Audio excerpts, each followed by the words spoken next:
যে এইদিকে একটা সরলরেখা আসতেছে আসতেছে, আর এইদিকে একটা সরলরেখা কিন্তু যাচ্ছে, মেবি যাচ্ছে, ভেক্টর হলে আমাদের ভালো বোঝা যায় না, আচ্ছা যাই হোক যাচ্ছে। আচ্ছা যাচ্ছে, যাওয়ার পরে দেখেন যে যেহেতু এটা এক জায়গায় মিলিত হলো তাহলে এখানে তো কোণ উৎপন্ন হবে, তাহলে এইদিকে একটা কোণ পাওয়া যাচ্ছে, আর এইদিকে কিন্তু একটা কোণ পাওয়া যাচ্ছে। তার মানে আমরা এই দিকের কোণটাকে একটু হিসাব করি। দেখেন এই দিকে কোণটা একটু দেখেন, আমরা এটাকে যদি এরকম করি তো দেখেন তো, তাহলে এই কোণটা এই পর্যন্ত হচ্ছে 180 ডিগ্রি, 180 মানে দুই সরল কোণ হচ্ছে। কিন্তু এই কোণটা যেহেতু এইদিকে পার হয়ে আসছে তাহলে এখানে 180 ডিগ্রি অতিক্রম করছে। আর এটা যদি এদিকে ঘুরে আসে, যদি এইখানে যে লাগে, তাহলে আমরা একটু ভাগ করতে পারি।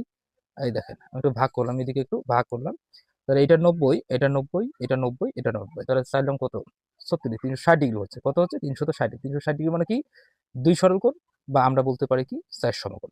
তাহলে এই কোণটার পরিমাণ 180 ডিগ্রির চেয়ে কিন্তু বড় হইল, এবং 360 ডিগ্রির চেয়ে কিন্তু ছোট হইল।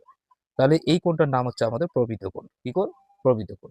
অবশ্যই খেয়াল রাখবেন যে এই কোণটা দেখেন 180 ডিগ্রিকে সে কিন্তু অতিক্রম, এটা কিন্তু 180 ডিগ্রি, এই যে পুরোটাই, আর এটা 180 ডিগ্রি অতিক্রম করে নিচের দিকে আসছে, কিন্তু 360 ডিগ্রিকে স্পর্শ করেনি। সো এই কোণটার নাম হচ্ছে আমাদের প্রবৃদ্ধ কোণ। অবশ্যই মাথার মধ্যে রাখবেন যে কোণের পরিমাণ 180 ডিগ্রির চেয়ে বড়, 360 ডিগ্রি অপেক্ষা ছোট, এই ধাঁচের যে কোণ সেই কোণটার নাম হচ্ছে আমাদের প্রবৃদ্ধ কোণ। হুম, আরেকটা দিচ্ছি, মনে করেন